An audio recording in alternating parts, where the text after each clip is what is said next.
Thank you for joining us. This presentation is all about challenging business owners to move from what they would class as the expected growth for their business and looking at the opportunity of what 10x growth looks like. We have Charles from The Growth Engineer presenting first, then we will talk about marketing from my point, Zoran from Marketing Help Desk, and then Bridgette will wrap up the presentation. Bridgette is from Elevate Insights Consulting. And so, Charles, just to get straight into it, over to you. Thank you so much, Zoran. I really have the pleasure of starting this because I truly believe that we have to grow or die. Because growth, you're either green or growing, or you're brown and dying. And if you think about it, a shark is a perfect analogy. If it's not swimming, it dies. And that's the same with our business. We've got to keep on moving. And if you think, he's exaggerating, well, you just need to think about what's happening around the world. We've got so much increased protectionism happening with tariffs going up. We have changes to geopolitical structures. Those things are going to impact supply chains. They're going to impact our ability to move forward. They're going to impact our whole way of looking at business.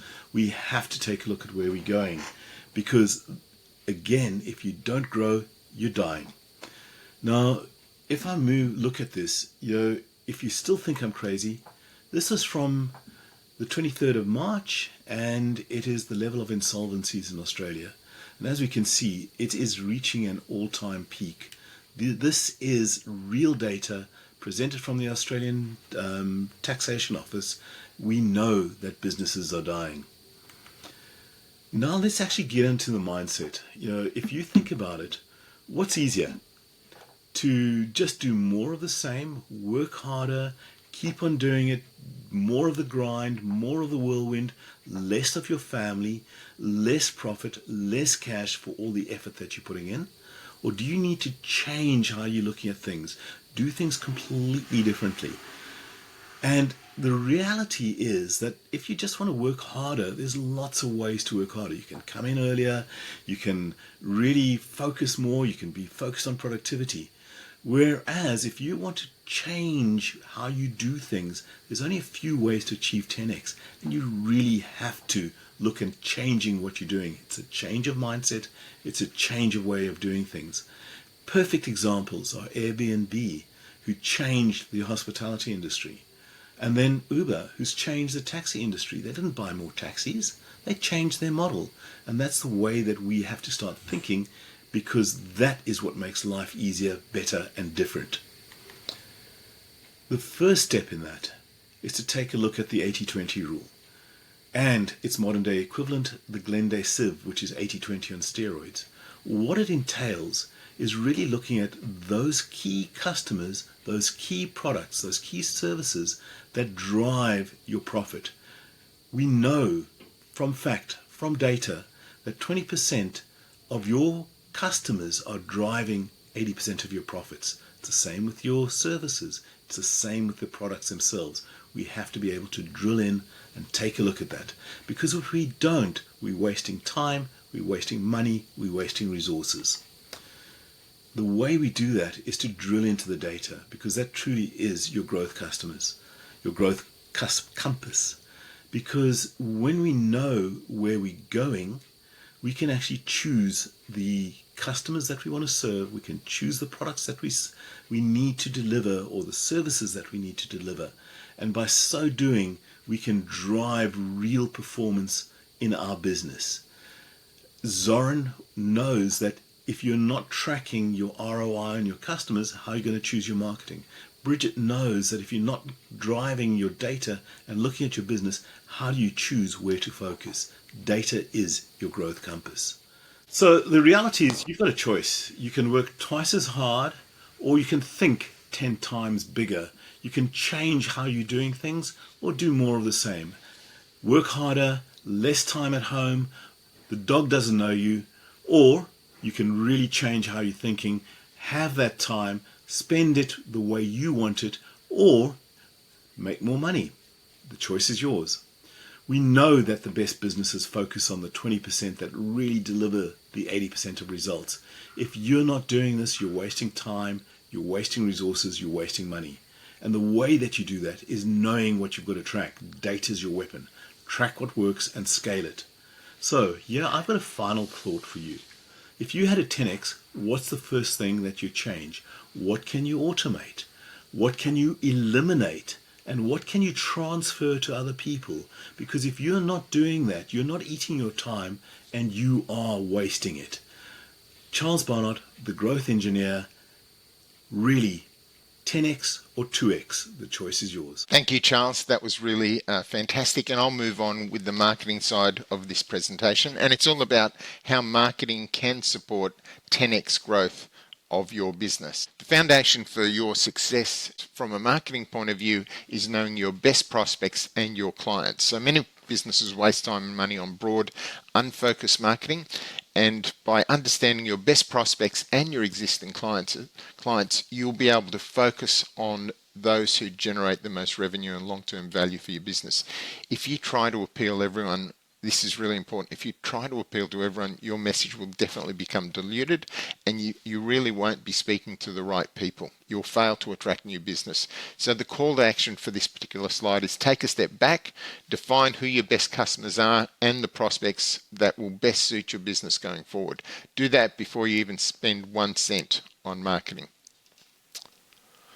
Oh my God. The cost of getting it wrong is the next slide. So without clear targeting, it's wasted effort. So a broad approach is definitely going to lead to poor engagement and low ROI, return on investment for your business, and you'll be wasting your efforts in terms of promoting your business. Without knowing your best prospects, your messaging will become too generic and it will fail to connect. Businesses that focus on the most valuable prospects and their valuable clients will naturally achieve higher rates of conversion, and you'll get more longer term relationships with those people. So stop guessing, be strategic about who you want to talk to and how you target them, and you'll avoid speaking to the wrong people, selling to the wrong people. You need to identify the right prospects and clients for your business. So spotting the best people to do business is what it's all about. Now, I know everyone will say, yes, I understand my client base and I understand who my ideal client is, but you'd be surprised at what happens when you really sit down and set up some time aside to do this. So what I want you to sort of think about here is, who are they? What types of businesses or industries are they in? If you're talking to a B2B client, what job do they have within that business? Where are they located? And what do they need? What are the challenges that they face? What problems can you solve with your product or service? And really key here is, how do they decide what to buy? And again, especially in a B2B situation, that might be a longer term process with specific steps that they need to go through. You need to also identify why they're valuable to your business. So which prospects and clients bring in the most revenue and that represent the least amount of hassle for you to connect with them, and who sticks around for the longest time. So what I want you to think about for this slide is, you need to review your best customers and your best existing clients. And by reviewing your best existing clients and their past sales, you're going to spot patterns. It's a shortcut here for you as well.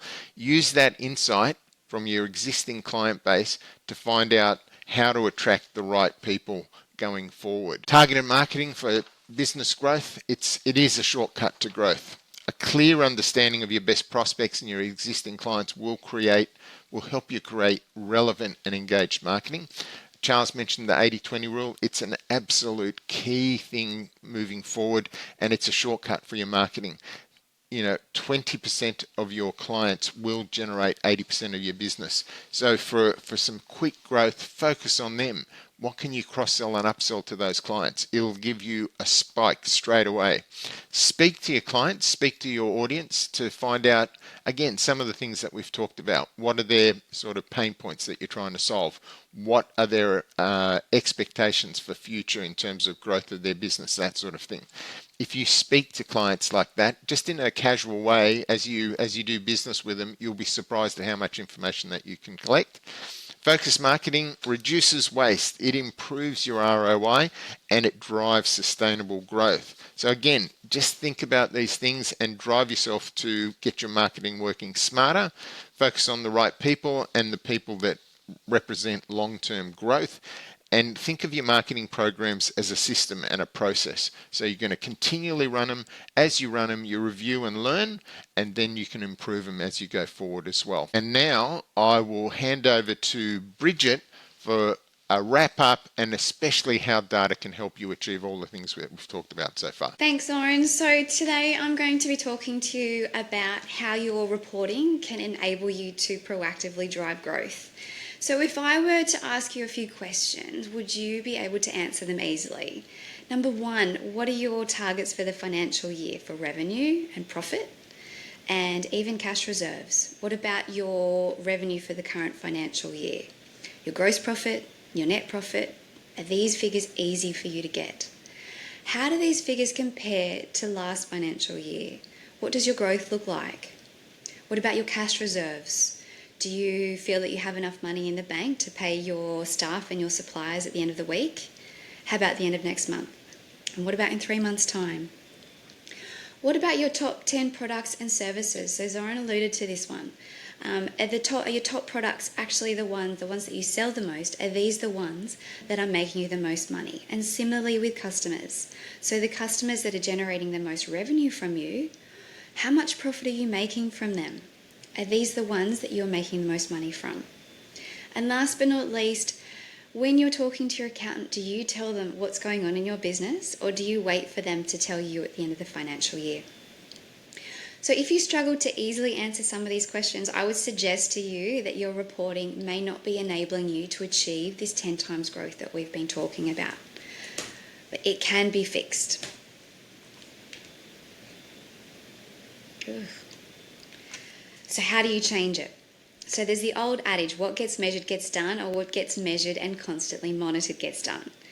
The first step here is to have a target. You must know where you're going. Not having a target is like sailing a ship without a compass. No matter how fast you move, you'll end up just drifting aimlessly, hoping to end up somewhere worthwhile. The second step here is working out how you achieve that target. What do you need to do? So for example, say your target is to increase profitability by 10 times. How are you going to get there?